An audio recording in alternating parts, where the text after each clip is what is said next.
সদাচরণ, ভালো কথা, ভালো কর্ম। সদাচরণ, নম্র আচরণ, ভালো কথা, ভালো কর্ম নিয়ে আমরা এক গুরুত্বপূর্ণ সংক্ষিপ্ত তথ্যবহুল বিবরণের চেষ্টা করব ইনশাল্লাহুল আজিজ। উল্লিখিত বিষয়ের উপরে কথা বলার পূর্বে আপনাদের সাথে একটা জরুরি কথা একে জানার জন্য বলে রাখি যে সদাচরণ হলো নেকির কাজ। হজ যেমন নেকির কাজ, সালাত নামাজ যেমন নেকির কাজ, সিয়াম রোজা যেমন নেকির কাজ, সদাচরণ তেমন নেকির কাজ। মানুষের সাথে ভালোভাবে কথা বললে নেকি হয়, মানুষের সাথে ভালো আচরণ দেখালে নেকি হয়। মানুষে তখন বলে ছেলেটার স্বভাব খুব ভালো, মানুষে তখন বলে যে লোকটা খুব ভালো। তো এই আচরণে নেকি হয়, এই নেকিটা কেমন? আল্লাহর নবী যা বলেছেন তাতে ভালো আচরণের নেকি, সদাচরণের নেকি বিচারের পাঠে নেকির পাল্লাই সবচেয়ে ভারী। যারা যেখানে আছেন আপনাদের দয়া করে কাজকর্ম বন্ধ করবেন। চলাচল, লেনদেন, ক্রয় বিক্রয়, কোনো কাজে আপনি লিপ্ত হবেন না। আপনাকে আমি অন্তর থেকে ভালোবাসি, আর আমি আপনার কাছে নতুন মানুষ নই। সালাত এমন একটা ইবাদত যার উপরে নির্ভর করে অন্যান্য ইবাদত। এর পরেও সালাতের যে নেকি আছে, এইটা নেকির পাল্লায় সবচেয়ে ভারী নেকি নয়। নেকির পাল্লায় সবচেয়ে যেটা ভারী নেকি সেটা হলো ভালো আচরণের নেকি। ইবাদতের জগতে সবচেয়ে দামি ইবাদত হলো সিয়াম, যার বিনিময় নেকি নয়, বরং তার বিনিময় হলো জান্নাত।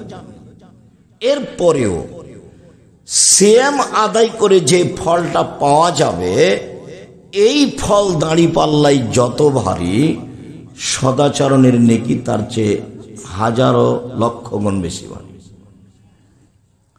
তাসবিহ তাহলিল জিকির আজকার করলে নেকি হয়। আল্লাহর নবী বলছেন, মানুষ যদি মুখে বলে সুবহানাল্লাহ, তারপরে বলে আলহামদুলিল্লাহ, তাহলে আসমান জমিনের ফাঁকাটা নেকি দিয়ে পূর্ণ হয়। তো সুবহানাল্লাহ আলহামদুলিল্লাহ নেকির একটা ওজন আছে, মানে ওজন হবে, দাঁড়ি পাল্লায় উঠবে। তো এই নেকি যত ভারী, ভালো আচরণের নেকি এর চেয়ে হাজারো গুণ বেশি ভারী। ভালো আচরণ কি জিনিস? আল্লাহ নবী বলেছেন, হজ করলে লোকটা হয়ে যায় সেই দিনের মতো যেদিন তার মাতাকে জন্ম দিয়েছে, মানে নিষ্পাপ হয়ে যায়। তার মানে হজের নেকি অনেক। তো হজের নেকি দাঁড়ি পাল্লায় যত ভারী, সদাচরণের নেকি দাঁড়ি পাল্লায় তার চেয়ে অনেক অনেক অনেক বেশি ভারী। ভারীর প্রমাণে একটা হাদিস পেশ করে আমরা আয়াতে যাব, তাহলে আমাদের উপস্থিত বোঝাটা সহজ হবে। আবু দারদা রাদিয়াল্লাহু তাআলা আনহু একজন বিশিষ্ট সাহাবী বলছেন যে আল্লাহর নবী বলেছেন, ইন্না আফকালা শাইইন ইদাউ ফি মিজানিল মুমিন ইয়াউমাল কিয়ামা খুলুকুন হাসান। বিচারের মাঠে মুমিন পুরুষ নারীর নেকির পাল্লায় সবচেয়ে যেটা ভারী নেকি রাখা হবে সেটা হলো সদাচরণ। মনে থাকবে না মনে হয়? আবার বলি, আল্লাহর নবী বললেন যে বিচারের মাঠে মোমেন পুরুষ নারীর নেকির পাল্লা, একটা হলো পাপের পাল্লা আর একটা হলো নেকির পাল্লা, পুণ্যের পাল্লা। তো পুণ্যের পাল্লাতে যেটা সবচেয়ে ভারী নেকি রাখা হবে সেইটা হলো মানুষ যে মানুষের সাথে ভালো আচরণ করে, এতে যে নেকি পায় সে নেকিটার ওজন হবে সবচেয়ে ভারী। এ কথা মুহাম্মদ সাল্লাল্লাহু আলাইহি সাল্লাম বলেন। ভারী উল্লেখ করতে গিয়ে তিনি 10-5 ভারী বলেননি, হাজারো লাখো গুণ বেশি ভারী। মানে ওই শব্দটাকে বলে ইসিম তাবজিল, যেটা আপনারা বুঝতে পারবেন না। এভাবে দেয়, এটা মিস করে খাওয়ার উপযুক্ত পানি দিতে হয়। কি তোমরা কি বুঝো না নাকি? বলছিলাম যে আমরা একটা হাদিস পেশ করলাম, যা রাসূল সাল্লাল্লাহু আলাইহি সাল্লাম বলেছেন যে নেকির পাল্লায় মোমেন পুরুষ নারীর সবচেয়ে ভারী নেকি হলো সদাচরণের নেকি। তো সদাচরণ কি জিনিস? ভালো কথার নাম সদাচরণ, ভালো কর্মের নাম সদাচরণ। লোকে বলে লোকটার স্বভাব ভালো, এই যে ভালো আচরণ। লোকে বলে যে লোকটার চালচলন ভালো, এভাবে বলে না মানুষে? তো এটাই হলো নেকির কাজ, এটাই। এখানে আর একটা কথা বলে আমরা আমাদের আলোচনায় ধারাবাহিকভাবে আগাই। নেকির পাল্লায় সবচেয়ে ভারী নেকি নয়, তবে ভারী নেকির আর একটা আমল আছে। সেইটা হলো আবু হুরায়রা রাদিয়াল্লাহু তাআলা আনহু বলেন, রাসূল সাল্লাল্লাহু আলাইহি সাল্লাম বলেছেন, কালেমাতানে, দুইটি বাক্য, ইবাদতের দুইটা বাক্য, খাফিফাতানে আলাল লিসানে, মুখে উচ্চারণে হালকা। ওটা কিন্তু ইবাদত, মানে পড়তেই হালকা, আবার পড়ার জন্য অজু লাগে না। একটা ইবাদত করতে অজু লাগে, করতেই হবে। বলেন তো সে ইবাদতটা কি? সালাত, নামাজ, সালাত। ও আপনি অজু ছাড়া করতে পারবেন না। আর একটা ইবাদত আছে, ওটা খুব দামি ইবাদত, কিন্তু অজু লাগে না। কি সেটা? হজ। হজ দামি ইবাদত, হজ নয়, দামি ইবাদত। সেম রোজা, সেম। আর আরেকটা ইবাদত আছে, তাতে টাকা খরচ হয়। বলেন তো সেটা কি? সেটা হলো হজ। ইবাদত করতে টাকা লাগে, আজীব ইবাদত।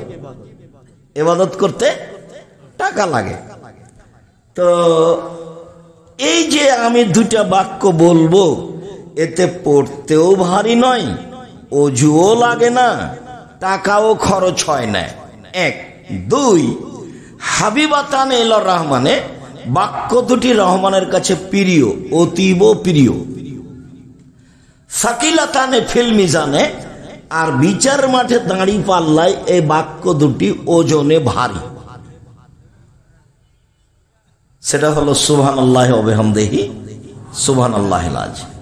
কোনো বার নেই, যার যা মনে লাগে, যে যেমন পারে সে তেমন বলে নিবে। বলছে যে ফাঁকা পেয়েছিল, কেউ দেখেনি, জিনিস যা পেয়েছে একবারে ব্যাগ ভর্তি করে নিয়ে। তো ফাঁকা পেয়েছেন আপনি, ব্যাগ ভর্তি করে নেন। সেটা কি? সুবহানাল্লাহি ওয়া বিহামদিহি, সুবহানাল্লাহিল আযীম। কেউ যে সহজে ব্যাগ ভর্তি করতে চায় না, এ কথা ঠিক নয়। কেউ ব্যাগ ভর্তি করতে চায় না, এ কথা ঠিক নয়। বহু মানুষ করছে, আমি আর আপনি ফাঁকে আছি। বহু মানুষ পৃথিবীতে করছে, আমি আর আপনি ফাঁকে আছি। আমি করি নাই, সেই জন্য পৃথিবীতে কেউ করে না, এই হিসাব ভুল। এই কথাটা আবার বলেনি। সেইটা হলো এই যে নেকির পাল্লাই ভারী হিসাবে আর একটা ইবাদত আসবে নেকির পাল্লাতে। সেই ইবাদতটা হলো সুবহানাল্লাহি ওয়া বিহামদিহি, সুবহানাল্লাহ।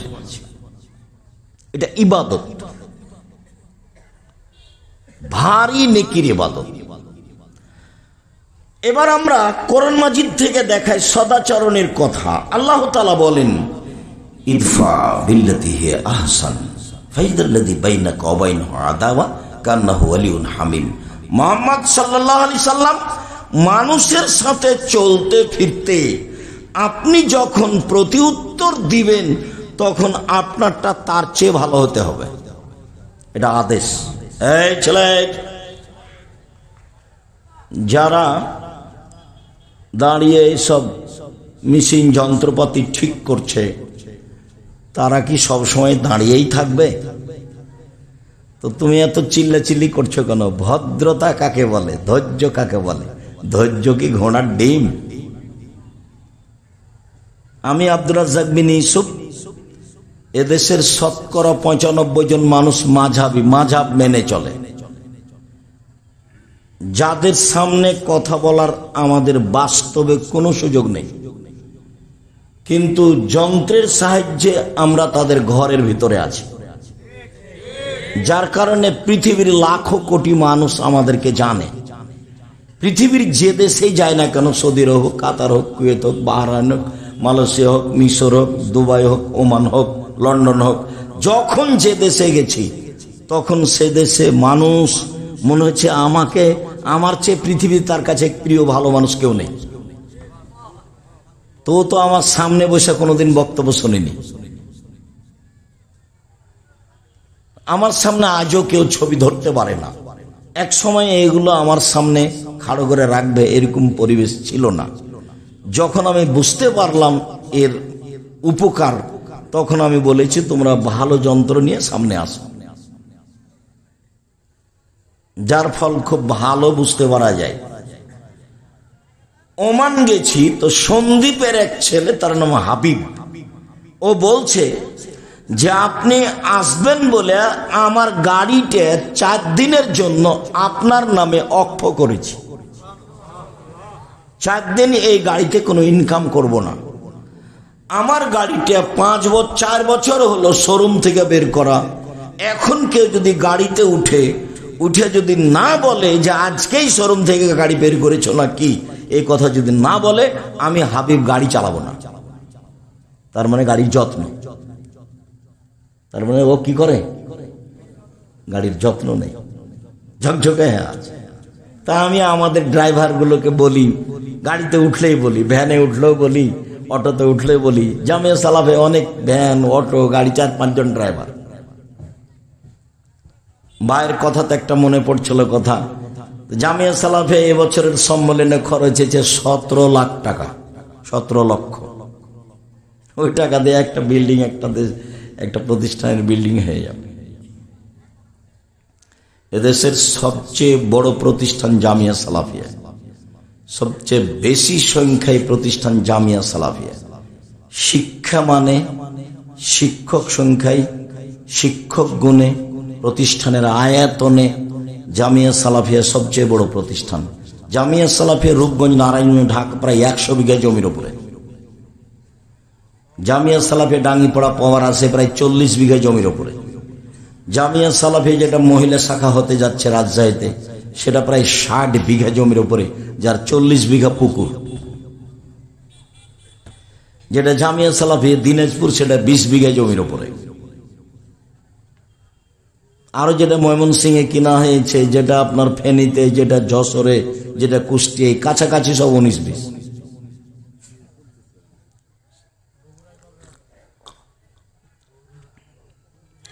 বগুড়া তোমাদের এটা শাখা হিসেবে ঘোষণা দিতে দেখলাম আব্দুল্লাহকে সেদিন।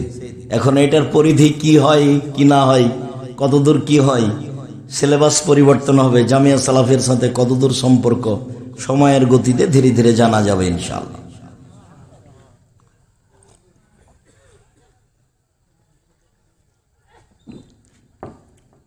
জামিয়া সালাফিয়া ছাত্র আছে প্রায় 5000, শিক্ষক শিক্ষিকা 300 জন, বেতন লাগে প্রতি মাসে 32 লক্ষ, প্রতি মাসে 32 লক্ষ টাকা বেতন লাগে। শিক্ষক আছেন ইন্ডিয়ার, শিক্ষক আছেন মদিনা বিশ্ববিদ্যালয়ের, আরো বিভিন্ন পৃথিবীর বিভিন্ন দেশ থেকে সময়ের গতিতে শিক্ষক আসবেন ইনশাআল্লাহ। সম্মানিত দিনী ভাই বোন, বলছিলাম আল্লাহ আমাদের নবীকে আদেশ করছেন ইদফা বিল্লাতি হি আহসান। আপনি যখন মানুষের সাথে কথা বলবেন, মানুষ যা আপনার সাথে বলছে আপনারটা যেন তার চেয়ে সুন্দর, উত্তম, ভালো হয়। সে যাই বলুক, সে যদি গালি দেয় তো আপনারটা পাল্টা গালি তার মতো হবে না, তার চেয়ে ভালো হতে হবে। তার মতো হলে হবে না, তার চেয়ে খারাপের তো কোনো প্রশ্নই আসে না। তাহলে তো সদাচরণ কেটে গেছে। মন্দ কথা সেটা কি সদাচরণ? মন্দ কর্ম সেটা কি সদাচরণ? যার ভিতরে সদাচরণ নেই সেও মন্দটাকে মন্দ বলবে, সেও খারাপটাকে খারাপ বলবে। খারাপটা খারাপই, খারাপটা কোনোদিন ভালো হয় না। তার বাস্তব দেখলে আপনাদের বিগত সরকারকে দেখবেন। আমার মনে হচ্ছিল যে রাস্তাঘাট গাছপালা সবই এই দল করে, কিন্তু যেদিন চলে গেল 45 মিনিট সময়, সেদিন আমি দেখলাম কিরে, আমি তো যা মনে করছিলাম তা তো নয়। যখন মূর্তির পাশ দিয়ে হাঁটতাম তখন ভাবতাম যে এইসব মূর্তি কি কেউ ভাঙবে? না, কেউ যদি না ভাঙে তাহলে ঈসা আলাইহিস সালাম এসে ভাঙবে। তার মানে ঈসা আলাইহিস সালাম যেদিন আসবেন সেদিন কোনো উঁচু কবর থাকবে না, সেদিন কোনো মূর্তি থাকবে না, সেদিন শুকুর সোর থাকবে না, সব হত্যা করা হবে। সারা পৃথিবী জুড়ে কোনো কবর থাকবে না, সব ভেঙে দেবে। সেদিন শাহজালালের কবর সিলেটের এমনি ভেঙে দেবে। সেদিন কেউ রক্ষা করার থাকবে না, তার আগে কেউ ভেঙে দিতে পারে। এই ছেলেটা বলছে তার আগেই ভাঙবে, হতেই পারে, স্বাভাবিক, হয় স্বাভাবিক। ও তো আল্লাহর নবীর আদেশ, ও তো আল্লাহর নবীর আদেশ, ভাঙতেই হবে, এটা আল্লাহ রাসূলের আদেশ। ওটা এক সময়ে মানুষ বাস্তবায়ন করবে, সময়ের গতিতে করবে। বলছিলাম, মহান আল্লাহ বলেন আমাদের নবীকে, জাদেলহুম বিল্লাতি হিয়া আহসান। মুহাম্মদ সাল্লাল্লাহু আলাইহি সাল্লাম, আপনি যখন মানুষের সাথে তর্কে বিতর্কে লিপ্ত হবেন তখন আপনার কথা যেন ওর চেয়ে উত্তম হয়, সুন্দর হয়। জাদেলহুম বিল্লাতি হিয়া আহসান, আপনি মানুষের সাথে মুখামুখি কথা বলুন, কিন্তু আপনার কথা হবে তাদের চেয়ে অতীব উত্তম, সদাচরণ। আল্লাহ তাআলা বলেন, ফাবিমা রাহমাতিম মিনাল্লাহ লিনতা লাহুম। মুহাম্মদ সাল্লাল্লাহু আলাইহি সাল্লাম, আল্লাহর পক্ষ থেকে বড় দয়া যে আপনি নরম স্বভাবের মানুষ হয়েছেন, নরম স্বভাব।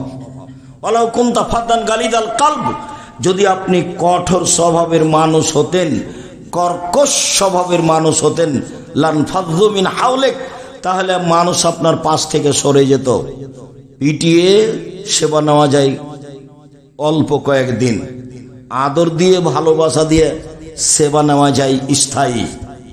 যদি আপনার ভাষা কর্কশ কঠোর হতো, আচরণ ভালো না হতো, মানুষ আপনার পাশ থেকে সরে যেত।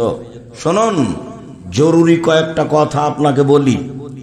এক, ফাফু আনহুম, মানুষের সাথে চলতে গিয়ে মানুষ যে আপনার সাথে অন্যায় করেছে সেটা আপনি ক্ষমা করে দেন, মানুষকে ক্ষমা করতে শিখুন।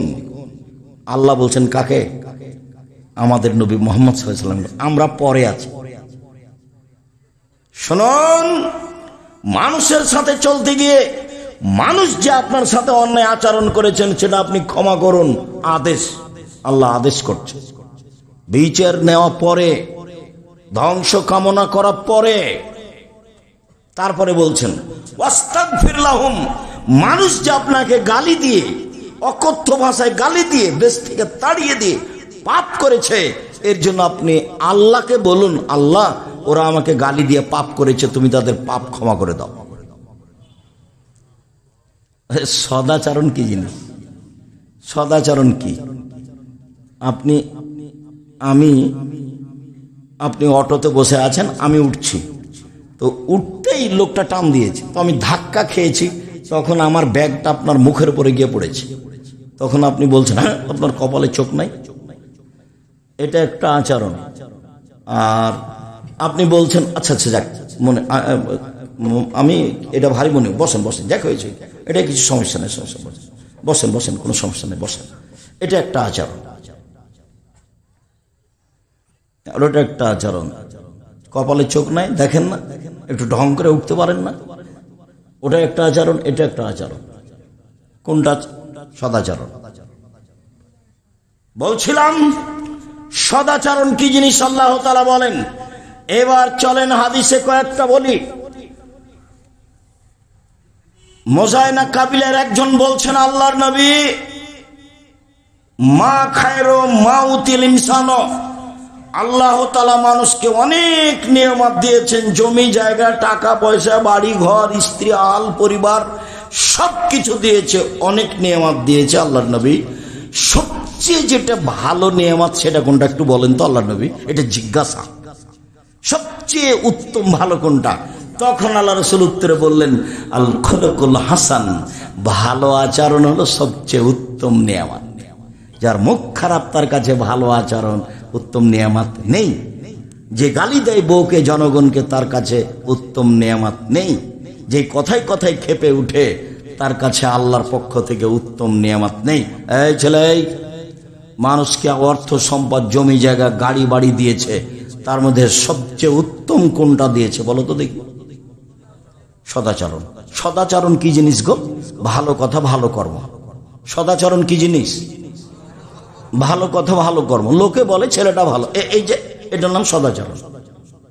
লোকে বলে ছেলেটার ব্যবহার ভালো, এটা হলো ভালো কথা ভালো আচরণ। লোকে বলে ওর স্বভাবই খারাপ, ও দুমুখা, ওর কথা বলছেন কেন, ওর স্বভাব খুবই খারাপ, ওকে দেখতে মন চায় না, ওকে আমি দেখলে ঘৃণা করি, এর নাম খারাপ আচরণ। এই ছেলে বসো, দয়া করে অল্প সময় কাজ দেখাবেন না।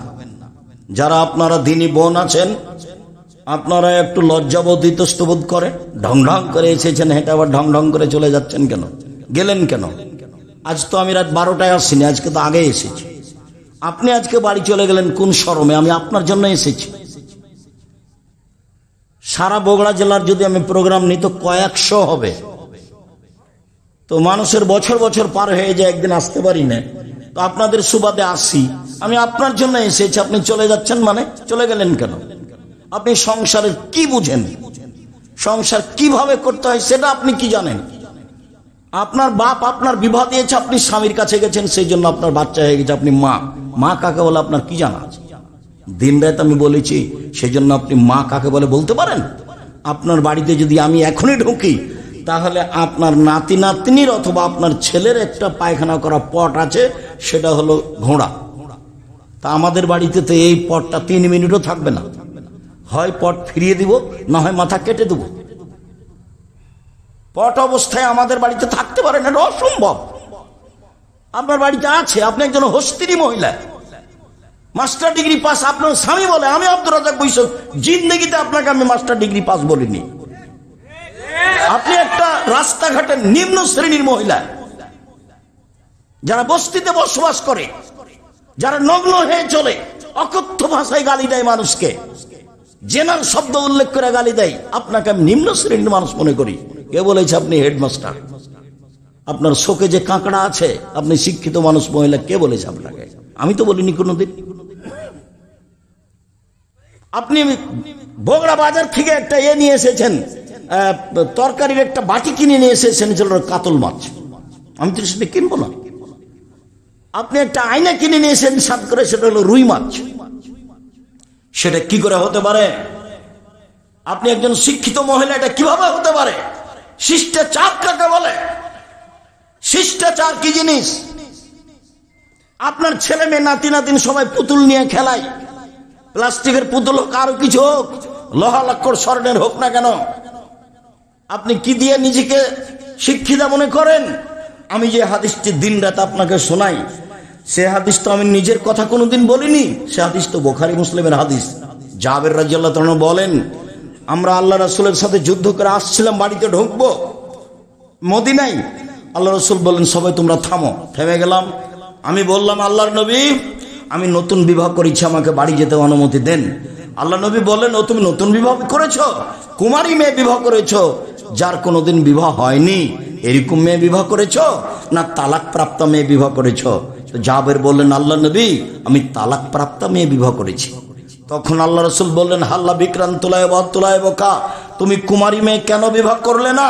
তুমি তার সাথে খেলতে, ও তোমার সাথে খেলতো। তুমি কুমারী মেয়ে কেন বিবাহ করলে না? তুমি তার সাথে খেলতে, ও তোমার সাথে খেলতো। আল্লাহ রাসূল যে কথা বললেন, জাবের রাদিয়াল্লাহু তাআলা সে কথার উত্তর না দিয়ে তিনি বলছেন, আল্লাহর নবী, আমার আব্বা উহুদের যুদ্ধে শহীদ হয়েছেন 9 জন মেয়ে রেখে, আমার 9 জন বোন আছে। আল্লাহর নবী, উহুদের যুদ্ধে আমার বাপ শহীদ হয়েছেন 9 জন মেয়ে রেখে, আমার 9 জন বোন আছে। আক্রাহুয়ান আতাজাজ্জাজা মিসলাহুন্না, ওদের মত কম বয়সের বুদ্ধি কম মেয়েকে আমি বিবাহ করা পছন্দ করিনি। বেশি বয়সের মেয়ে বিবাহ করেছি 4টা কারণে। এক, লেতুয়াল্লেমাহুন্না, আমার স্ত্রী যেন আমার বোনদেরকে বিদ্যা শিখাতে পারে। 2, অলেতুয়াদ্দেবাহুন্না, আমার স্ত্রী যেন আমার বোনদেরকে শিষ্টাচার শিখাতে পারে। আপনার মেয়েটার নখ বড় আছে, এটা ভালো শিষ্টাচার? তা আপনি নাকি মা, আমি তো বলেছি এই মেয়েটাকে, এই তুমি তোমার মাকে খালা বলে ডাকে, নাহলে সৎমা বলিও। ও সৎমা, আপনি কেমন আছেন? নইলে তুমি যদি ওটা যদি তোমার নিজ মা হয় তো তোমার নখটা বড় থাকে কি করে? নবীগণের বৈশিষ্ট্য 10টি, নবীগণের স্বভাব 10টি, নবীগণের খাসলাত 10টি, নবীগণের বৈশিষ্ট্য 10টি, নবীগণের স্বভাব 10টি। সব নবী এই 10টি স্বভাবে রূপান্তরিত ছিলেন। এক, দাড়ি বড় করতে হবে। চেঁচে ফেলা নারীদের সাদৃশ্য, চেঁচে ফেললে অভিশাপ হয়, চেঁচে ফেললে চোখের পাওয়ার কমে যায়, চেঁচে ফেললে স্ত্রী মিলন ক্ষমতা চলে যায়। 2, কাসু সারেব, মোচ কেটে ফেলতে হবে, চেঁচে ফেলা যাবে না, মোচ থাকবে, এটা পুরুষের পরিচয়। 3, কাসুল আজফারে, নখগুলি কেটে ফেলতে হবে। পুরুষ নারী একই হুকুম, নখ কেটে ফেলতে হবে। শিষ্টাচার, বৈশিষ্ট্য, খাসলত, অভ্যাস, নীতি, সব নবীর এরুমি নীতি। নাথুলে বেতে বগলের উঠে ফেলতে হবে, ব্লেড ব্যবহার করা হবে না। নারী পুরুষ একই হুকুম। হালাকুলানাতে নিচের লুম পরিষ্কার করতে হবে, ঊর্ধ্বে টাইম 40 দিন, পুরুষ নারী একই হুকুম। পেশাব পায়খানার পরে পানি দিয়ে পবিত্রতা অর্জন করতে হবে। পানি দিয়ে পবিত্রতা অর্জন করে যারা, আল্লাহ তাদের প্রশংসা করেছেন। তবে ঢেল নিয়ে 40 কদম হাঁটতে হবে, পায়ের উপরে পা উঠাতে হবে, খক খক করে কাশতে হবে, এটা হলো নোংরামি। এই নীতি আল্লাহ রাসূল বলেননি, তিনি বলেছেন পানি দিয়ে পবিত্রতা অর্জন করতে হবে। পেশাব পায়খানার পরে পানি দিয়ে পবিত্রতা অর্জন করতে হবে। পানি না থাকলে ঢেল টিস্যু পেপার, আগে ঢেল টিস্যু পেপার, 40 কদম হাঁটা, পায়ের উপরে পা উঠানো, খক খক করে কাশা। এই নোংরা নীতি আল্লাহ রাসূল না করেছেন, তিনি বলেননি। যদি 40 কদম হাঁটাই লাগে পবিত্রতার জন্য, তাহলে তার স্ত্রীকে হাঁটতে হবে না? তার বউ 40 কদম হাঁটবে, পায়ের উপরে পা উঠাবে, খক খক করে কাশবে, তো পুরুষ মানুষ কেমন কেমন ভাববে। তো আপনি যখন ওভাবে হাঁটেন তখন মহিলা মানুষ দেখে, তখন মহিলা মানুষকে কেমন কেমন লাগে। একই কথা, দুটোই ব্যাপার। এরকম নোংরা কাজ তো ধর্ম হতে পারে না। বলছিলাম আল্লাহর নবী সামনে জাবের বলছেন, আল্লাহর নবী, আমি বেশি বয়সের মেয়ে বিবাহ করেছি যাতে করে আমার স্ত্রী আমার বোনদেরকে শিষ্টাচার শিখাতে পারে। শিষ্টাচার কি জিনিস? কেন বাড়িতে পুতুল আছে তার নাম শিষ্টাচার? কেন আপনার স্ত্রী যখন বাচ্চাটাকে গায়ে জামা দিচ্ছে তখন বাম হাতে ঢোকালা কেন? আগে ডান হাত ঢোকাতে হবে। শিষ্টাচার কাকে বলে? আপনার স্ত্রী বলে দিল না, বাচ্চা যখন পেশাবখানায় যাবে, আব্বু দোয়া পড়ে যাও, আম্মু দোয়া পড়ে আসো, আব্বু ডান কাতে সও, পা কেবলার দিকে থাক, আর যেদিকে থাক তাতে আসে যায় না। জুতা আপনি ডাইন পায়েটা পরো আব্বু, খোলার সময় বাম পায়েটা খোলো। শিষ্টাচার কাকে বলে? শিষ্টাচার কি জিনিস? নখে নেইল পালিশ দিতে হবে, ইসলামী শিষ্টাচার নয়। এটা ইহুদি খ্রিস্টানদের পতিতালয়ের মেয়েদের বৈশিষ্ট্য। নখ কেটে ফেলতে হবে, নখ রাখা, নখে নেইল পালিশ দেওয়া ইহুদি খ্রিস্টানদের পতিতালয়ের মেয়েদের বৈশিষ্ট্য। মুসলিম মহিলারা নখে মেহেদি দিবে, হাতের নখে তো মেহেদি দিবেই, পায়ের নখেও দিতে হবে, দিতে বাধ্য। হাতের নখে মেহেদি দিতে হবে মহিলাদেরকে, পায়ের নখে মেহেদি দিতে হবে। এটা হলো তাদের ইসলামী শিষ্টাচার। কপালে টিপ দিতে পাবে না। হিন্দু মেয়েদের বিবাহ করার 10টি পদ্ধতি রয়েছে, তার একটি পদ্ধতির নাম রাক্ষসী বিবাহ। মেয়ের বাপ বিবাহ দিবে না, ছেলে জোর করে বিবাহ করবে, কপালে টিপ দিতে পারলে বিবাহ হয়ে গেছে। ওটা হলো হিন্দু নীতি। ওটা মুসলমানের ঘরে আসলো কি করে? টিপ দেয় কি করে? এই কাপড় পরে কি করে?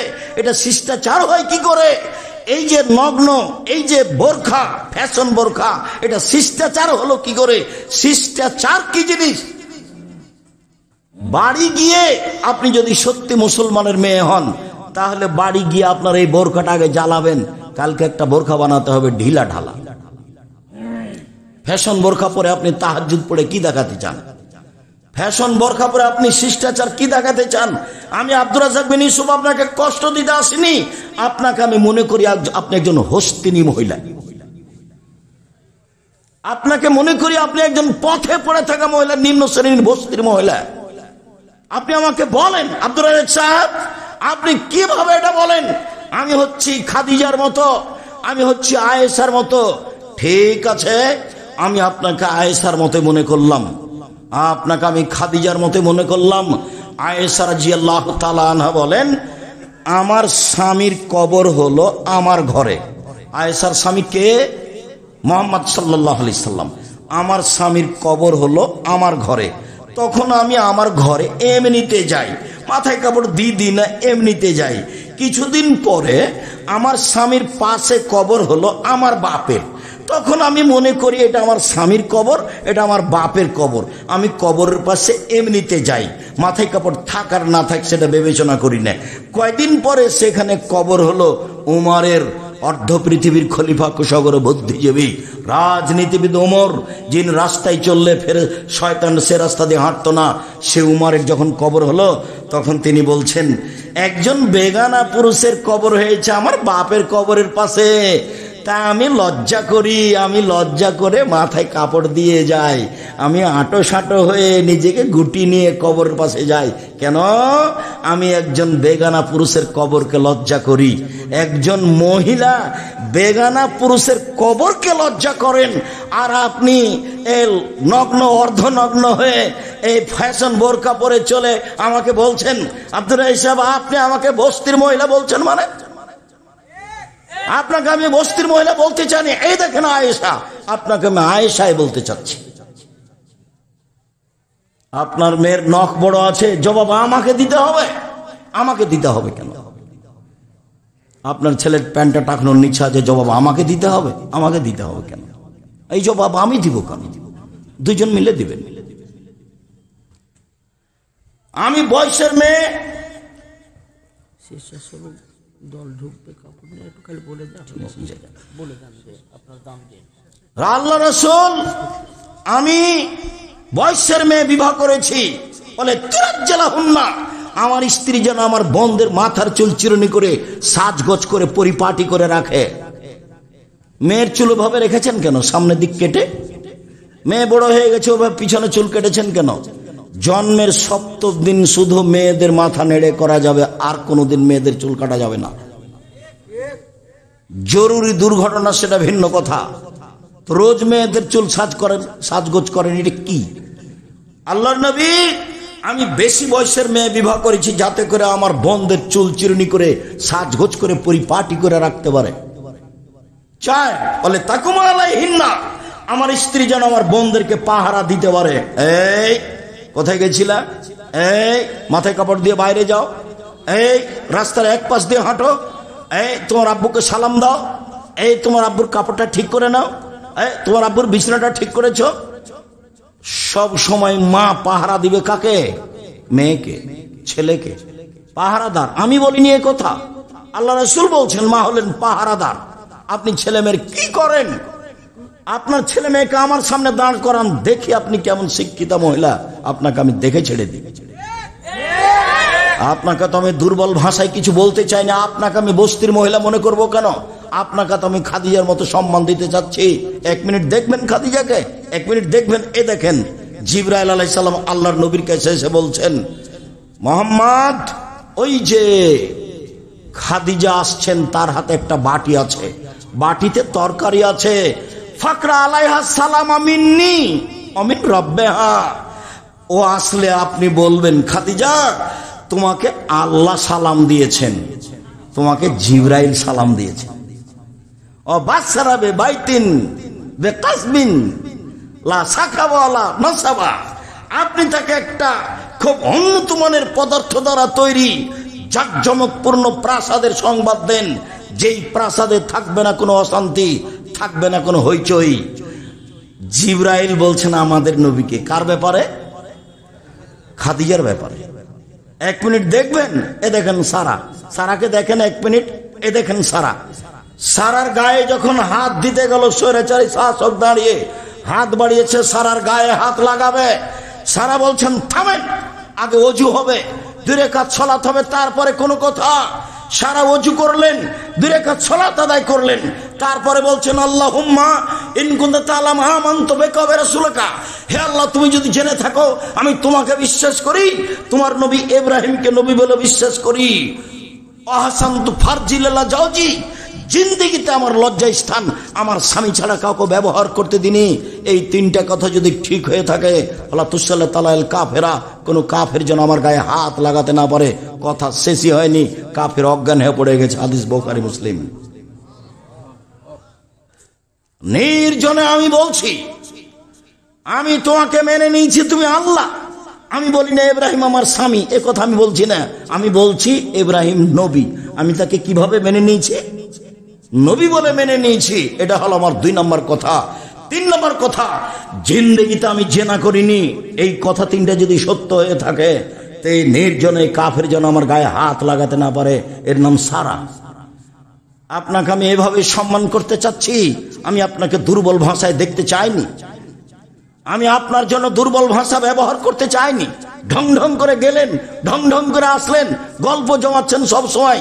আপনার স্বভাবই তো ভালো নয়। আপনাকে আমি কি দিয়ে সম্মান করতে পারি? আমি আপনাকে শতদিন বলেছি, আরেকজন মহিলা যদি আমার গায়ের উপর দিয়ে চড়ে চলে আপনি মুখ খুলবেন না। গেছে গেছে,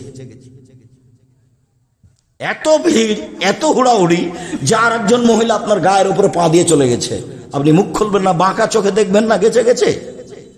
সদাচরণ কাকে বলে? শিষ্টাচার কাকে বলে? উপস্থিত বৈঠকের দিনই মুসলিম ভাই বোন, দাঁত নেওয়া শিখবেন না। দাঁত শব্দ বুঝেন না? দাঁত তুলে নেবো বলে না মানুষে? দাঁত নেওয়া শিখবেন, প্রতিশোধ নেওয়া শিখবেন না। প্রতিশোধ নেই, প্রতিশোধ গেছে, প্রতিশোধ বিদায় করে দিয়েছে। প্রতিশোধ নিয়ে 5 মিনিট বেঁচে থাকতে রাজি নেই। সব ক্ষমার পাল্লাই যাবে। ফল ভালো হবে ইনশাআল্লাহ, ফল ভালো হবেই। একদিন ঢাকা ডোমেস্টিক বিমানবন্দরে একজন আমাকে বলছে, এবারে এসে সালাম দিই বলছে খুব জোরে। অত শক্ত করে কথা বলেন কেন? নরম করে কথা বললে হয় না? এভাবে বলছে। আমি বলছি যে শক্ত করে না বললে হয় না, এই জন্যই বলি। আবার বলছে না, নরম করে বললে হবে। অত শক্ত করে বলেন কেন? নরম করে বলেন না কেন? নরম করলে বললে হবে। আবার আমি বলছি নরম করে বললে হবে না, এই জন্যই শক্ত করে বলি। আবার খুব চিৎকার করে বলছে। তখন আমি বললাম, আল্লাহর নবী খুব শক্ত করে বলতে বলেছেন, সেজন্যই শক্ত করে বলি। এখন বিমানবন্দর জরিপ করা হোক, যে কয়েকজন লোক বিমানবন্দরে আছে, এই জরিপে যদি আমার কথা বেশি মেনে চলে অন্য বক্তাদের চেয়ে, এইটা যদি না হয়, মানে আমার কথা বেশি মেনে চলে, আলহামদুলিল্লাহ। এটা যদি না হয় জরিপে, আমি আর কোনোদিন বক্তব্য দিব না। তখন চট করে বলছে, হেসে বলছে, মনে কিছু নিয়েন না, আমার সাধ ছিল আপনার মতো করে আপনার সামনে একটু কথা বলবো, সেই জন্য। আসলে আমার বক্তব্য, আপনার বক্তব্য আমাকে পরিবর্তন করেছে। আমার একটু সাধটা ছিল আপনার সামনে এভাবে বলবো, সেই জন্য বলেছি, আমাকে মাফ করবেন। আমার একটা বলার সাধ ছিল আপনার সামনে। ভালো, জাযাকাল্লাহ খায়ের, তুমি বলেছ।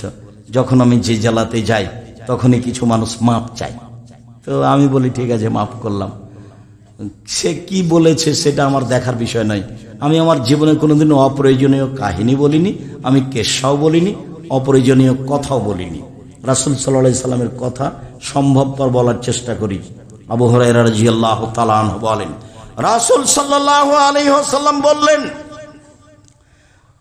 আশ-শাহনু রাহমান তুমনা আর রাহমাস শাহনা তুমনিন রহমান, সদাচরণ রহমান থেকে নির্গত হয়েছে। রাহামিম এই শব্দ থেকে সদাচরণ শব্দটা নির্গত হয়েছে।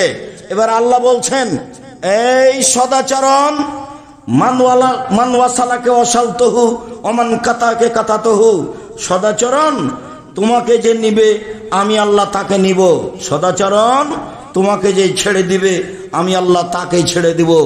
যার সদাচরণ নেই তার আল্লাহ নেই। কিভাবে খায়? হিন্দু যেভাবে খায়।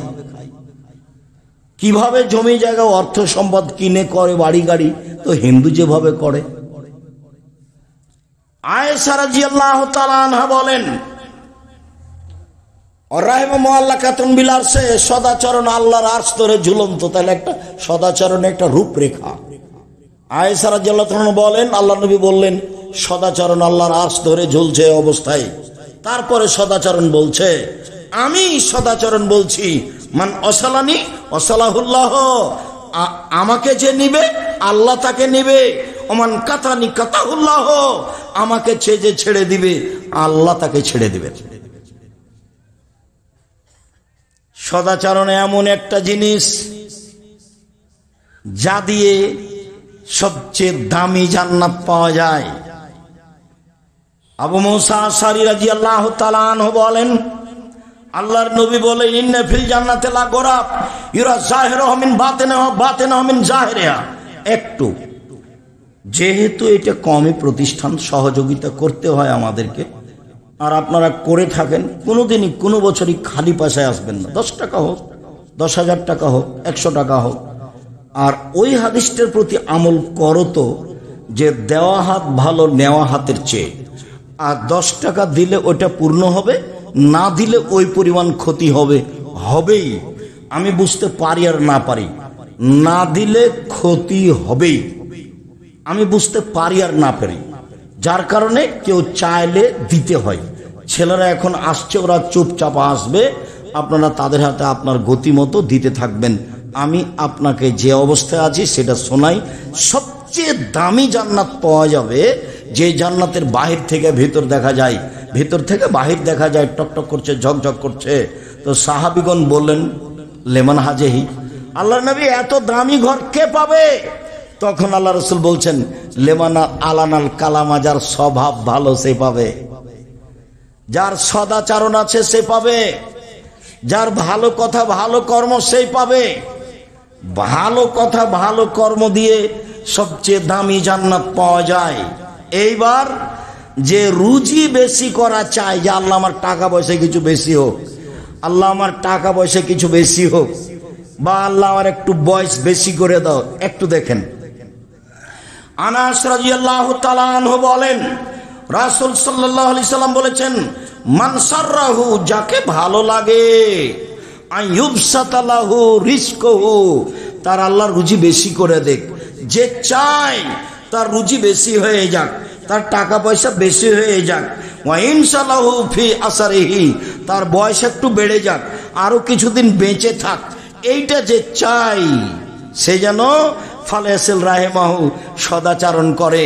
সদাচরণ করলে অর্থ সম্পদ বেশি হয়, সদাচরণ করলে বয়স বেড়ে যায়। আল্লাহ যেটা রেখেছেন পৃথিবী সৃষ্টির 50,000 বছর পূর্বে যেটা লিখেছেন, সেটা কেটে দিয়ে নতুন ভাবে লিখে দিবেন। তার 1 নাম্বার কাজ হলো সদাচরণ। 2টা কাজে লিখিত ভাগ্য কেটে বাড়িয়ে দেওয়া হয়।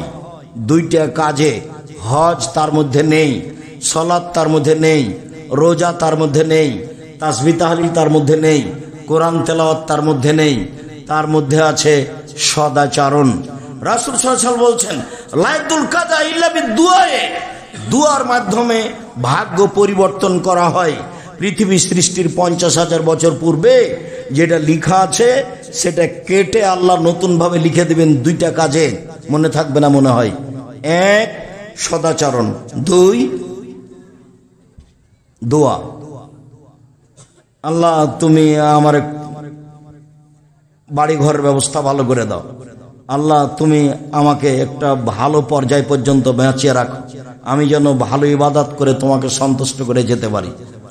আপনি আল্লাহর কাছে যে বিষয়ে বেশি চান না কেন, অর্থ সম্পদ, জমি জায়গা, বাড়ি ঘর, ছেলে মেয়ে, আপনি তার কাছে বেশি বেশি দোয়া করলেই আপনার বয়স বাড়িয়ে দেওয়া হবে, যেটা আছে সেটা কেটে লিখে দেওয়া হবে। উপস্থিত বৈঠকের দিনই মুসলিম ভাই ও বোন, এই ছেলে বসো, আমি দোয়া পড়ি, তারপরে কাছাকাছি কয়েক মিনিট। এই বিষয়ে অনেক হাদিস আছে, এরপরে আজকে সংক্ষিপ্ত করতে চাচ্ছি। একটু মনে করতে হবে, বয়স বেশি হয় রুজি বেশি হয়, বয়স বেড়ে যায় রুজি বেশি হয় 2টা কাজে। 1 ছোট করে মনে রাখো সদাচরণ, ছোট করে মনে রাখো সদাচরণ। যদি বলা হয় সদাচরণ কাকে বলে, তখন বলতে হবে ভালো কথা ভালো কর্ম, ভালো কথা ভালো কর্ম, তার নাম সদাচরণ। আর আরেকটা কাজে বয়স বেড়ে যায়, টাকা বেশি হয়, অর্থ সম্পদ বেশি হয়, সেটা কি? দোয়া। বেশি বেশি দোয়া করতে হবে। দোয়া করলে খুশি হন, না করলে বেজার হন, অবাক। আল্লাহর গতিবিধি আর মানুষের গতিবিধি হুবাহু মুখামুখি। কালকে একটা লোকের কাছে গিয়ে বলছেন, ভাইজান আমার ছেলের হাত ভেঙে গেছে, আমি মেডিকেলে যাব, 10,000 টাকা কর্জ দেন ভাইজান, আপনি তো সবাইকে দেন। তখন ও বলবে আচ্ছা ঠিক আছে, তুমি তো বিপদে পড়েছো, 10,000 টাকা নিয়ে যাও। পরের দিনে আবার গেছেন, গিয়ে বলছেন ভাইজান আমার মেয়ে ছেলেটা এভাবে দুর্ঘটনা ঘটেছে, তা আপনি যদি আর 10,000 টাকা দিতেন। তখন ও বলবে তোর জন্য টাকা বানাই নাকি। আর এই কথাটাই যদি এখন আপনি আল্লাহকে বলবেন, যতবার বলবেন তত বেশি খুশি, যতবার সংখ্যা বেশি হবে তত বেশি খুশি, আর যত মুখ বন্ধ থাকবে তত বেজার বেশি। আল্লাহ আমার এই ছেলেটার 10,000 টাকার ব্যবস্থা করো, আল্লাহ তুমি আমার এই ছেলেটার 10,000 টাকার ব্যবস্থা করো, আল্লাহ আমার এই দুর্দিনে তুমি এই কাজটা করে দাও।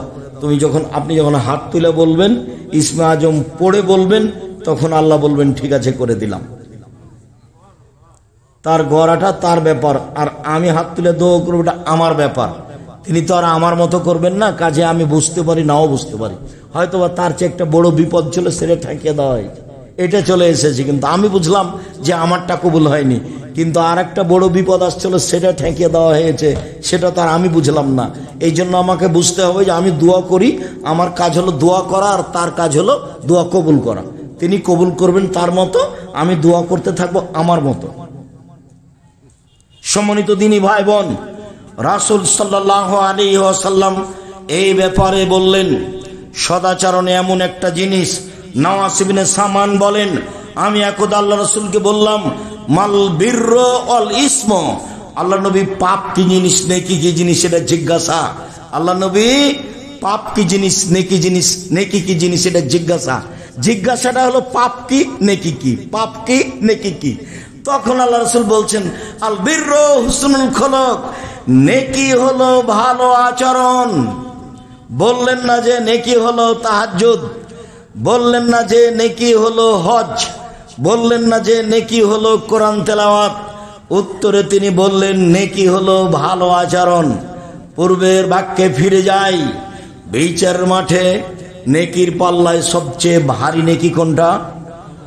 সদাচরণের নেকি, ভালো আচরণের নেকি। সদাচরণ নেকি নিজেকে গ্রহণ করতেই হবে, অফিসে, আদালতে, কোর্টে, কাচারিতে, বাড়িতে, স্ত্রী পরিবারের কাছে, ছেলে মেয়ের কাছে। মুখ সব সময় কন্ট্রোলে রাখতে হবে। মুখ মানুষকে বিপদে ফেলে। যখন আল্লাহর নবীকে জিজ্ঞাসা করে হল আল্লাহ নবী মান নাজাত, বাঁচার পথ কি, জাহান্নাম থেকে বাঁচবো কিভাবে আল্লাহ রাসূল?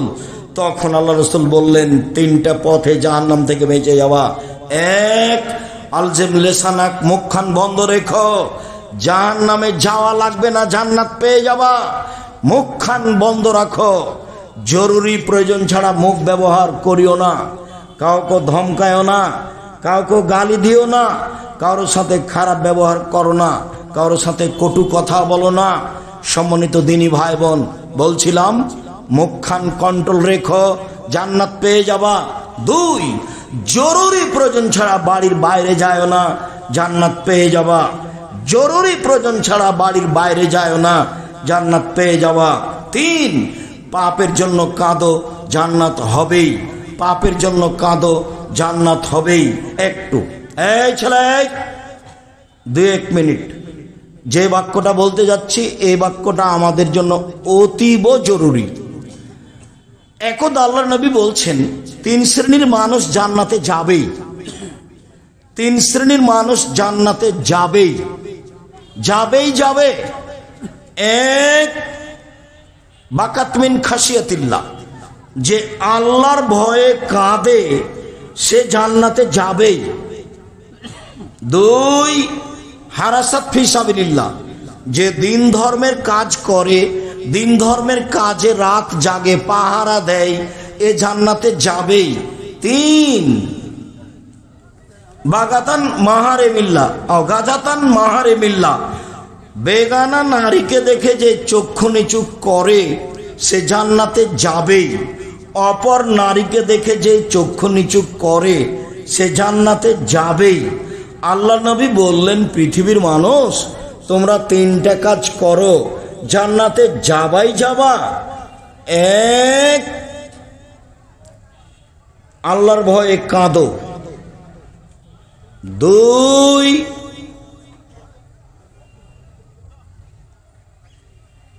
আল্লাহর ভয়ে কাঁদো। 2, জরুরি প্রয়োজন ছাড়া বাড়ির বাইরে যাবা না। 3, বেগানা নারীকে দেখে চক্ষু নিচু করো, তার মানে তুমি বড় মোবাইল ব্যবহার করতে পারবা না। নগ্ন ল্যাংটা মেয়ে দেখে চক্ষু ঠান্ডা করে জান্নাত কেনার আশা করো না। জান্নাতে মেয়েরা আছে, সর্বোচ্চ দামি মেয়ে, যাদেরকে জিন কোনোদিন স্পর্শ করেনি, যাদেরকে মানুষ কোনোদিন স্পর্শ করেনি, যাদেরকে দেখে মনে হবে ঝিনুকের মধ্যে লুকানো মুক্তা, যাদের মাথার চুল হবে লম্বা লম্বা কোঁকড়া কোঁকড়া কুচকুচে কালো, যারা হবে 15-16 বয়সের মেয়েদের মতো ভিন্ন ধরনের রূপ চেহারার। এই সব মেয়েকে যদি ভোগ করতে হয় তাহলে রং মাখানো এই সব মেয়েদেরকে দেখে চক্ষু ঠান্ডা করে কলিজা ঠান্ডা করে জান্নাত কিনা যাবে না, ভুল হিসাব। যেদিন বলেছি 3টা পাপের কারণে সমাজে 3টা বিপদ নেমে আসে, সমাজে 3টা পাপের কারণে 3টা বিপদ নেমে আসে। বিপদ 1, ভূমিকম্প হবে। বিপদ 2, আকার আকৃতি পরিবর্তন হবে। সন্ধ্যায় ছিল মানুষ, সকালে হবে শোর। সন্ধ্যায় ছিল মানুষ, সকালে হবে বানর। হবেই হবে, সেদিন চলে এসেছে কাছাকাছি। বিপদ 3, সব সমস্যা নেমে আসবে সমাজের 3টা পাপের কারণে। মসজিদে মারামারি, মাদ্রাসায় মারামারি, যেখানে সেখানে হইচই, জমির দাম যা, রেস্টি খরচ তাই, চতুর্দিক থেকে সমস্যা নেমে আসবে 3টা পাপের কারণে। বিপদ 1, ভূমিকম্প। বিপদ 2, আকার আকৃতি পরিবর্তন। সকাল সন্ধ্যায় ছিল মানুষ, সকালে হবে শুকর বানর। 3, সমস্যা নেমে আসবে, সব জায়গায় সমস্যা, রাস্তাঘাটে মসজিদ মাদ্রাসায় সব জায়গায় সমস্যা। এ হলো 3টা বিপদ। পাপ 3টা। পাপ 1, এদা সারেবুল খমুরা, যখন মানুষ নেশাদার দ্রব্য পান করবে, বিড়ি তামাক জর্দা সিগারেট গুল পেপসি ঠান্ডা কোকোকলা আরসি, এইগুলো যখন মানুষ স্বাভাবিকভাবে পান করবে, মনে করবে এগুলো মদ নয়। চিরদিন আমি বলে আসছি 30 বছর থেকে, ঠান্ডা পেপসি কোকোকলা আরসি মদ। আর যারা বলছে মদ নয় তাদের কাছে কোনো দলিল নেই, আমার কাছেই দলিল আছে। এর ইতিহাস তলিয়ে দেখতে হবে ঠান্ডা পেপসি কোকোকলা আরসি, তাহলে বোঝা যাবে। সম্মানিত দিনী ভাই বোন, যেদিন আমার উম্মত নেশাদার দ্রব্য পান করবে সেদিন এই 3টা বিপদ নেমে আসবে। 2, জাহরাতুল কায়নাত, মেয়েরা যখন নাচবে তখন এই 3টা বিপদ নেমে আসবে। সব মোবাইলে মেয়ে নাচে, সব টিভিতে, সব দোকানে মেয়ে নাচে, সব ঘরে মেয়ে নাচে, রাস্তাঘাটে মেয়ে নাচে, অফিস আদালতে মেয়ে নাচে, শিক্ষা প্রতিষ্ঠানে মেয়ে নাচে। মেয়েরা যেদিন নাচবে 3টা বিপদ নেমে আসবে। 3, জারাবুবিল মাযিব, যখন বাদ্যযন্ত্র প্রকাশ পাবে তখন 3টা বিপদ নেমে আসবে। সব মোবাইলে বাজনা বাজে, প্রায় সব দোকানে বাজনা বাজে, প্রায় সব ঘরে বাজনা বাজে, গাড়িতে বাজনা বাজে, রাস্তাঘাটে বাজনা বাজে। একটা বিবাহ অনুষ্ঠান হয় না বাজনা ছাড়া, একটা গাড়ি চলে না বগুড়া থেকে ঢাকা বাজনা ছাড়া। মানুষ পশু প্রাণীর মতো হয়ে গেছে। দুঃখিত, আপনাকে কি দিয়ে বুঝাই? আমাদের নবী মুহাম্মদ সাল্লাল্লাহু আলাইহি ওয়াসাল্লাম আফসোস করে বললেন, পৃথিবীর মানুষ মনে রেখো, আমি আমার উম্মতের জন্য দুঃখ প্রকাশ করে গেলাম। পৃথিবীর মানুষ মনে রেখো, আমার উম্মতের জন্য আমি দুঃখ প্রকাশ করে গেলাম। আমার উম্মত ইহুদি খ্রিস্টানদের সাথে মিশে যাবে, কথাবার্তাতে, চাল চলনে, কৃষ্টি কালচারে, অফিস আদালতে, নিয়ম নীতিতে, খাতা কলমে, প্রতিষ্ঠানে, সব কিছুতেই আমার উম্মত মিশে যাবে ইহুদি খ্রিস্টানদের সাথে। ডান হাতের বৃক্ষ যেমন বাম হাতের সমান, ডান হাতের বৃক্ষ যেমন বাম হাতের সমান, একবারে হুবাহু মিলে যাবে আমার উম্মত ইহুদি খ্রিস্টানের সাথে। পৃথিবীর মানুষ মনে রেখো, দুঃখ সহকারে বলে যাচ্ছি, ডান পায়ের জুতা যেমন বাম পায়ের সমান, ডান পায়ের জুতা যেমন বাম পায়ের সমান, সমান সমান যেমন আমার উম্মত ইহুদি খ্রিস্টানদের সাথে মিশে যাবে। নিয়ম নীতিতে, পোশাক আশাকে, কাপড়ে, চলনে ফিরনে, কথাবার্তাতে মিশে যাবে। এইভাবে বলতে বলতে বলতে নিচে নামতে লাগলেন। নিচে নামতে নামতে বলছেন, পৃথিবীর মানুষ মনে রেখো, ইহুদি খ্রিস্টান যদি মায়ের সাথে জেনা করে থাকে, আমার উম্মত মায়ের সাথে জেনা করবে। কি বুঝলেন? এগুলো কি স্বাভাবিক কথা? বলো তো ছেলে, তোমার মাথার চুলটা এভাবে কাটা আছে কেন? নিচের চতুর্দিক চেঁচে রেখেছো, ওপরটা এরকম ছাতা করে রেখেছো কেন? এটা কার স্বভাব?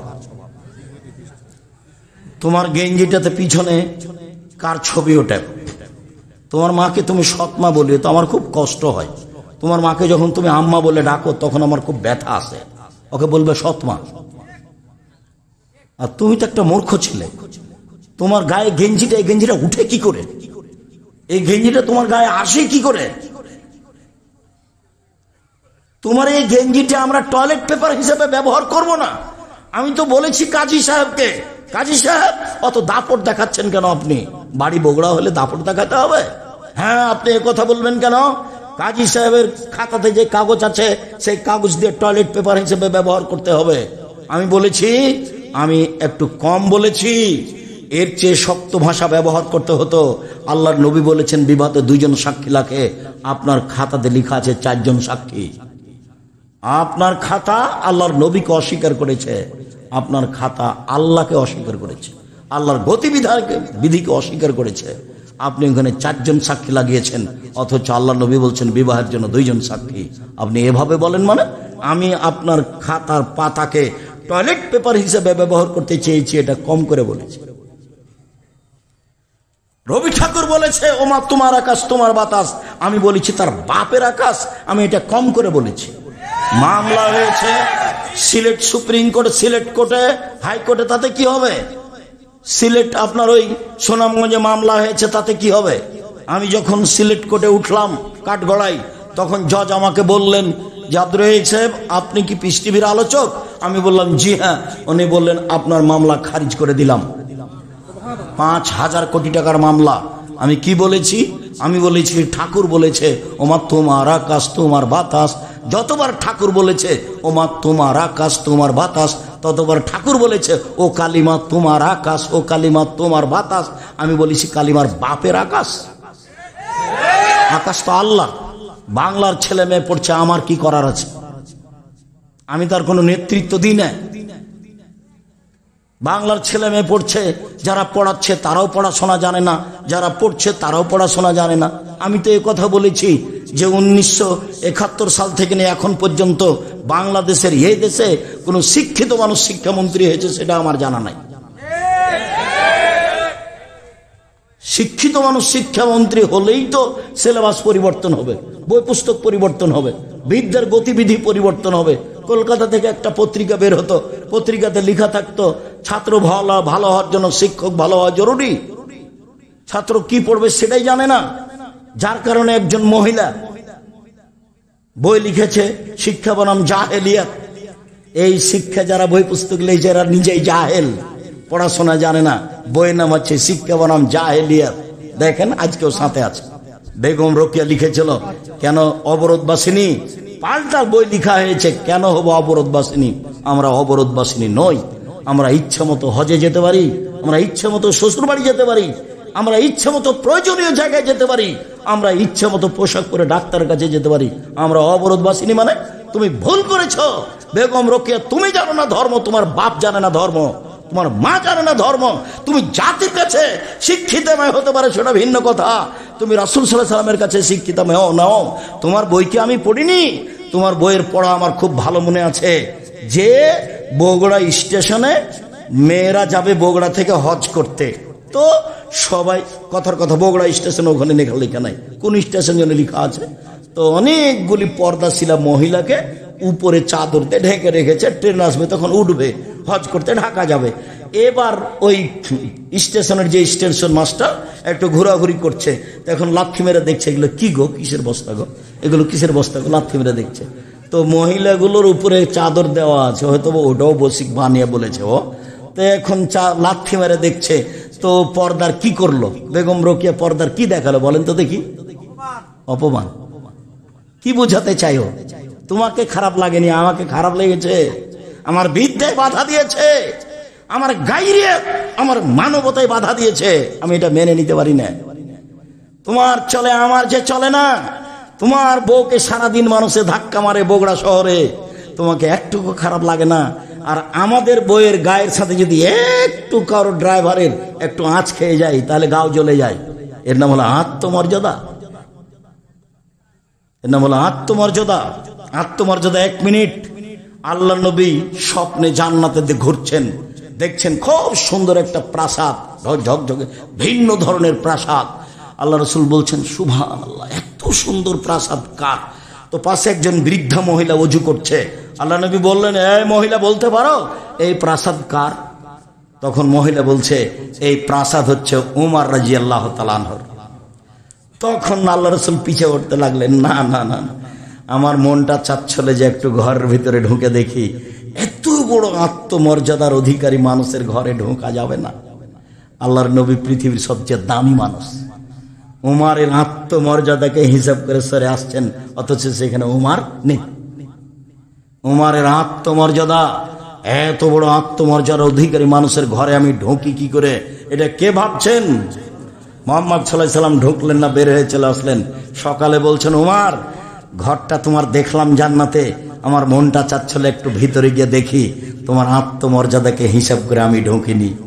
তখন উমর বলছেন, আল্লাহ নবী আপনি আমার আত্মমর্যাদাকে হিসাব করেন। এই কথা বলে তিনি ঝরঝর করে কেঁদে ফেললেন। উমর রাদিয়াল্লাহু তাআলা আনহু, তোমার আত্মমর্যাদা নেই, তোমার বোনের নেই, তোমার মায়ের নেই, তোমার বাপের নেই, দিনই আত্মমর্যাদা থাকতে হবে। সম্মানিত দিনী বোন, আপনাকে আমি দুর্বল দৃষ্টিতে দেখিনি। আপনি যদি 4টা কাজ করতে পারেন, জান্নাতের সব দরজা খোলা, যে কোনোটা দিয়ে ঢুকতে পারবেন। 1 5 ওয়াক্ত সালাত, 2 রমজান মাসের রোজা সিয়াম, 3 স্বামীকে মেনে চলা, তিতা লাগলেও মিঠা লাগলেও মেনে চলবেন, 4 জেনায় লিপ্ত হবেন না। 4টা কাজ করেন, জান্নাতের সব দরজা খোলা। স্বামীর সাথে চলতেই হবে। যদি বলেন চলা যাবে না, তাহলে খোলা তালাক করে নেন। কিন্তু আপনি দিন রাত মেয়েকে বলবেন তোর বাপকে পানি দিয়ে, বৌমাকে বলবেন তোমার শ্বশুরকে পানি দিয়ে আসো। যদি কেউ না থাকে, তাহলে কোন সময় আপনি 1 গ্লাস পানি নিয়ে ঠেকস করে এভাবে রেখে চলে যাবেন। এই সংসারের প্রয়োজন নাই। মাস মাস, দিন দিন, সপ্তাহ সপ্তাহ এভাবে কি ঢং দেখাচ্ছেন? আমি বুঝে নিলাম আপনার স্বামীর মুখ খারাপ, এটা আমি বুঝলাম। স্বামীর আপনার মুখ খারাপ, আপনি মুখ বন্ধ করে সংসার মেনে নেন, আপনার জন্য ভালো হবে। যত গালি দিবে দেখ, আপনি মুখখান বন্ধ করে সংসার মেনে নেন। আমি আব্দুর রাজ্জাক বিন ইউসুফ, আপনার দিনী ভাই, আমি বলছি আপনি সংসার মেনে নেন, তার সাথে উঠেন বসেন, কথা বলেন, আজকেই বলেন, আপনার জন্য ভালো হবে। এইভাবে আপনি চলবেন না, কথা বলবেন না, তাহাজ্জুদ পড়বেন, এই তাহাজ্জুদ কবুল হবে না। সহজ পথ, যদি মেনে নিতে নাই পারেন, তো আগামীকাল কাজের কাছে গিয়ে খোলা তালাক করে নেন। এ ভাইজান আমি থাকতে পারবো না, তার সাথে সংসার করতে রাজি নই, না দাবি নামাও লিখে দিবে। 30 দিন পরে আপনি বিবাহ বসতে পারবেন, কোনো সমস্যা নেই। বিবাহ বসছেন না, আপনি আপনার ছেলেদের নিয়ে থাকেন, কোনো সমস্যা নেই। কিন্তু এইভাবে আপনি থাকতে পাবেন না, এটাই শরীয়ত। আমি আপনাকে, আপনার স্বামীকে বলি, পুরুষ নারী উভয়কে বলি, যে জীবনে 2টা কাজ করবেন না সংসারে। বুড়ি হয়ে গেছে মানুষ, 7-8টা ছেলে মেয়ের সব বিবাহ হয়ে গেছে, তারপরে বউকে তালাক দিয়েছে স্বামী। কতদিন এরকম দেখাচ্ছে, তাই না? ছেলে মেয়েও বিপদে, মাও বেটাও বিপদে, বেটিও বিপদে, বৌমারা বিপদে, সবাই একটা বিপদে, জামাইও বিপদে। কি করা যায়? এ দুর্ঘটনা কেন? 2টা কাজ করবেন না, একটা হলো প্রতিবাদ আর একটা হলো অভিমান। অভিমান করবেন না কোনো সময়, আপনিও করবেন না, ওই অভিমান করতে পাবে না। আপনি করবেন কি? তোমাকে বললাম যে একটু পা টিপে দাও, পা ব্যথা করছে, তুমি একটু পা টিপে দিলে না। তোমাকে বললাম যে তুমি একটু গরম পানি করে দাও, কতবার বললাম তুমি গরম পানিটা করে দিলে না। এই যে অভিমান, যখন 2-1টা দিবে না, তখন শয়তান আপনাকে বারবার বলবে, দেখ দেখ তোর বউ একটা কথা মানে না, দেখ তোর বউ একটা কথা মানে না, একে তালাক, একে তালাক, একে তালাক। প্রতিবাদ, হ্যাঁ তুমি আমার মাকে এভাবে গালি দিলে কেন? তুমি আমার স্ত্রী হয়ে আমার মাকে গালি দিবা কেন? প্রতিবাদ। প্রতিবাদ করিয়েন না, নইলে বারবার শয়তান খালি আপনাকে বলবে, বল না একটু কড়া করে, বল না একটু শক্ত করে, বল না, খালি বলবি এভাবে। এরপরে যদি তুই আমার মাকে কিছু বলিস, তাহলে তোর হয়েছে, তোকে একেবারে 101 কোটি তালাক দিয়ে বের করে দেবো। তখন বিকাল আবার বলেছে, যেমন বলেছে তেমন বলছে, তোকে 100 তালাক দিলাম, তোকে 1000 তালাক দিলাম, তুই চলে যা। আহারে, 3টা ছেলে মেয়ে, বড় বিপদ। তো বউ তো চলে গেল, এখন পাশের হুজুরকে বলেছে, তখন পাশের হুজুর বলছে 1 রাতের জন্য বিবাহ দিতে হবে। ইন্না লিল্লাহি, 1 রাতের জন্য বিবাহ দিতে হবে। কি থেকে কি হয়ে গেল, কি করা যায়, কোন পথ? কে বলেছে আব্দুর রাজ্জাক সাহেবের কাছে যান, দেখেন কি বলে। তো বলছে যে আপনার তো বউ 1 তালাক হয়েছে, বউ নিয়ে সংসার করেন, কোনো সমস্যা নেই। 90 দিন পার হয়ে গেলে বউ বিচ্ছিন্ন হয়ে যাবে, তখন বিবাহের মাধ্যমে আনতে হবে। এখন বউ আছে, 1 তালাক হয়েছে, সংসার করেন। তখন বলছে আলহামদুলিল্লাহ, জাযাকাল্লাহ খাইর, বাঁচলাম। মহিলাকে বলছি, কোন সময় অভিমান করবেন না। তুমি আমাকে একটু স্বপ্নপুরী নিয়ে গেলে না, তুমি আমার জন্য একটা ভালো শাড়ি কিনলে না। খালি যদি এরকম অভিমান করেন তাহলে একটু পরে শয়তান আপনাকে বলবে, দেখ না তোর স্বামী কোনো কথাই মানে না, তোকে ঈদের দিনে একটা শাড়ি দেয়নি, অমুক দেয়নি, স্বপ্নপুরী নিয়ে একদিন বাজারে নিয়ে যায় না, একদিন বগুড়া শহর দেখাতে নিয়ে যায় না। সারা দিন খালি আপনাকে একবারে শয়তান পাগল করতে করতে করতে সকালে বিকালে বলবে, ওকে বলিয়ে নেবে যে বল যে তোর ভাত খাবো না, বল বল তোর ভাত খাবো না, তুমি আমার একজনের কথা শোনো না, তোমার আমি ভাত খাবো না, তুমি আমাকে ছেড়ে দাও, তুমি আমাকে রেখে আসো। একবারে তাই বলছে, তাই বলবে। ছেলে মেয়ের সব বিবাহ হয়ে গেছে, নাতি নাতিন হয়ে গেছে, তারপরে সংসার বিচ্ছিন্ন। দুইজন আমার চোখের সামনে থেকে ঝরঝর করে পানি ঝরে যাচ্ছে, সাথে ছেলে আছে, সাথে মেয়ে আছে, সাথে বৌমা আছে, সাথে নাতি নাতিন আছে, সাথে একবার ভরপুর এক গাড়ি এসেছে, বউ আছে গাড়িতে, স্বামী আছে গাড়িতে, 3 বছর থেকে সংসার বন্ধ হয়ে আছে। তখন বলছে শেষ পর্যন্ত কি করা যায়? ওই শেষ পর্যন্ত কি বলতে পারি, সংসার নেই, এটাই চূড়ান্ত। এখন তাহলে আমরা এক বাড়িতে থাকতে পারি না? হ্যাঁ, এক বাড়িতে থাকেন, তবে কোনো সময় বলবেন না যে আমাকে পানি দাও 1 গিলাস। কোনো সময় দুইজনের সহযোগিতা আসতে পাবেন না। নাতি নাতিন আপনাদের কাছে যাবে, আপনি ওদিকে থাকবেন, আপনি এদিকে থাকবেন। মনে করবেন যে ওটা পরিবার ভিন্ন, আমার পরিবার ভিন্ন, তাহলে থাকতে পারবেন, নাহলে ভিন্ন হয়ে যেত। জাযাকুমুল্লাহ খায়র। সম্মানিত দিনী ভাই বোন, আমি আব্দুর রাজ্জাক বিন ইউসুফ, আপনাদের খুব কাছের মানুষ, আমি আপনাদের অন্তর থেকে ভালোবাসি। 4টা কাজ করবেন না। ও বইগুলি সব স্টেজে আছে, আর আব্দুল্লাহর তো বেশ কয়েকটা নতুন বই বের হয়েছে, বিশেষভাবে আল ইতেশাম পত্রিকা। আব্দুর রহমান পিয়ার সবাই তাকে চিনেন, আল ইতেশাম পত্রিকাও নিয়ে আসে। 30 টাকা বা মাসে যেন কয় টাকা লাগে, আপনারা ওকে দিয়ে প্রতিটা পত্রিকা নিলে তো ও খুশি হয়, ওর একটা রুজির পথ বের হয়। আপনারা এটা ভারী মনে করেন কেন? সম্মানিত দিনী ভাই বোন, আমি আপনাকে আমার হাতের ডান দিক থেকে বইগুলি সংগ্রহ করার জন্য অনুরোধ জানাচ্ছি। হাতের ডান দিক থেকে আপনাকে আমি এই বইগুলিকে সংগ্রহ করার জন্য অনুরোধ জানাচ্ছি। আর 1 নম্বর কথা হলো যে জীবনে 5 ওয়াক্ত সালাত ছাড়া হবে না।